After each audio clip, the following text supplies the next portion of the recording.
An undercover exclusive. It's no secret at all that Washington is badly strapped for money. Right now, lawmakers are looking for ways to raise taxes and/or cut spending. So it might surprise you just how much some medical professionals owe the government. Money that might help out in these tight economic times. Scripps national investigative correspondent Jim Osman tonight exposes deadbeat doctors. It's the size of a massive lottery jackpot, more than $100 million. But you're not about to hit it big.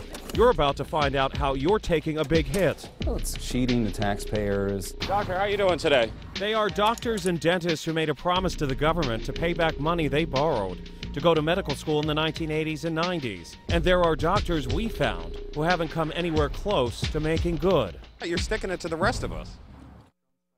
From the Catskill Mountains in New York to the nation's capital to right here in Detroit, the Scripps National Investigative Team is tracking down deadbeat doctors. For a checkup, yeah, we get 15. When doctors like these fail to pay up, the taxpayers are stuck with the bill.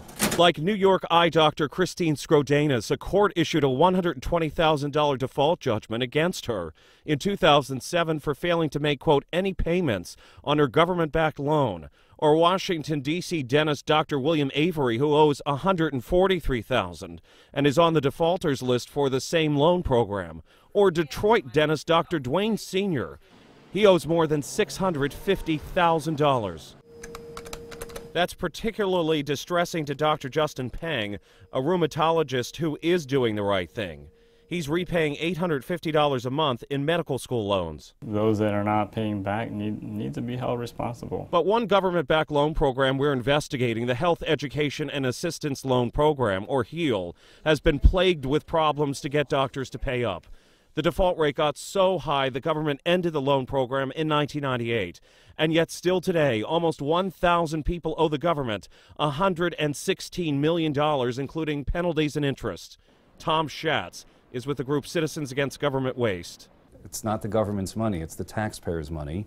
And people in Washington tend to just let it go out the door and not worry as much about whether it ever gets paid back.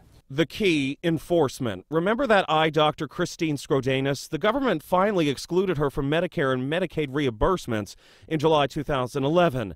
And after 17 years of delinquency, Dr. Skrodanis paid back $120,000. It's good news for certainly the taxpayers. U.S. Attorney Richard Hartunian of New York's Northern District helped convince the eye doctor to pay up. We also are in the business of making sure that the government's money is not squandered. But the government isn't always so effective at collecting.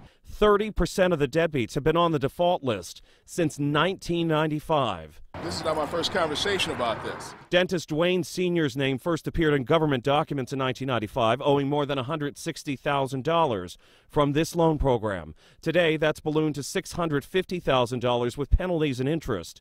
The last contact he says he had with the government was 9 months ago. I don't really know what the impact is of this that I'm doing, but I have made a reasonable effort to try to pay things back. But when we pressed with this fact, You're not even in an arrangement to pay it back.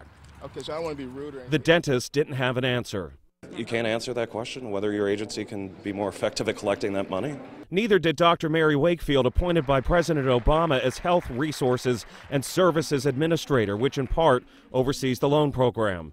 Sorry, don't have the details about it with me. We approached Dr. Wakefield after our repeated requests for an on-camera interview were declined. Let me see if I can't get back to you.